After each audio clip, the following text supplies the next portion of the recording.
కేంద్రంలోని నరేంద్ర మోదీ ప్రభుత్వం అమలు చేస్తున్న సంక్షేమ అభివృద్ధి పథకాలను ముఖ్యమంత్రి జగన్మోహన్ రెడ్డి తనవిగా చెప్పుకొని సోకులు చేస్తున్నారని ఎన్డీఏ కూటమి నేతలు ఆక్షేపించారు.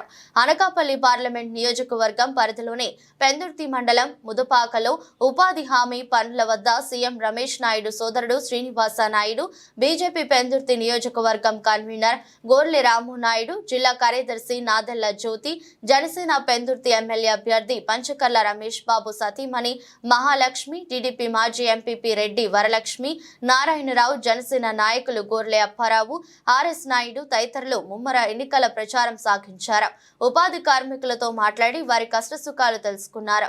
కేంద్ర ప్రభుత్వం అందిస్తున్న సంక్షేమ అభివృద్ధి పథకాలను వివరించారు.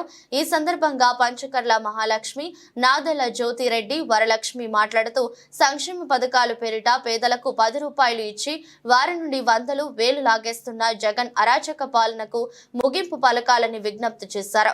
సంపద సృష్టించడం చేతకాక దొరికిన చోటల్లా అప్పులు చేసి అప్పుల ఆంధ్రప్రదేశ్ గా మార్చేశారని ఆవేదన వ్యక్తం చేశారు. కాగా కమలం, గాజు గ్లాస్ గుర్తులను చేతబట్టిన ఉపాధి హామీ కూలీలు ఎన్డీఏ కూటమికి సంపూర్ణ మద్దతు ప్రకటించారు.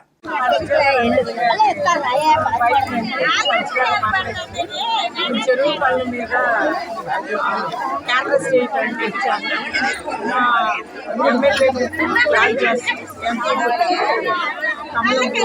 అందరూ ఓటేసి గెలిపిస్తారు. నా పేరు నాదెళ్ల జ్యోతి, నేను విశాఖ సిటీ సెక్రటరీని. అయితే ఈ రోజు ఇక్కడ ఎవరైతే చెరువు పనులు చేస్తున్నారో అక్కడికి వచ్చి ప్రతి ఒక్కరం కూడా ఎమ్మెల్యే అలాగే ఎంపీ ఓటు వేయమని అభ్యర్థించడం జరిగింది. ఇక్కడ ఉన్నటువంటి అందరూ కూడా చాలా చక్కగా రెస్పాండ్ అయ్యి ఈ ఓటు అనేది ఖచ్చితంగా మేము కమలం గుర్తుకి అలాగే గ్లాస్ గుర్తుకి వేసి ఎన్డీఏ కూటమిని గెలిపిస్తామని వీళ్ళందరూ కూడా మాకు భరోసా ఇవ్వడం జరిగింది. ఇది మాకు ఎంతో ఆనందంగా కలిగిస్తూ ఉంది. అంటే రాబో కాలంలో మేము ఎన్డీఏని ఖచ్చితంగా ఫామ్ చేస్తామని అలాగే దేశంలో నరేంద్ర మోడీ గారిని తీసుకొస్తామని వినయంగా తెలియజేస్తాం.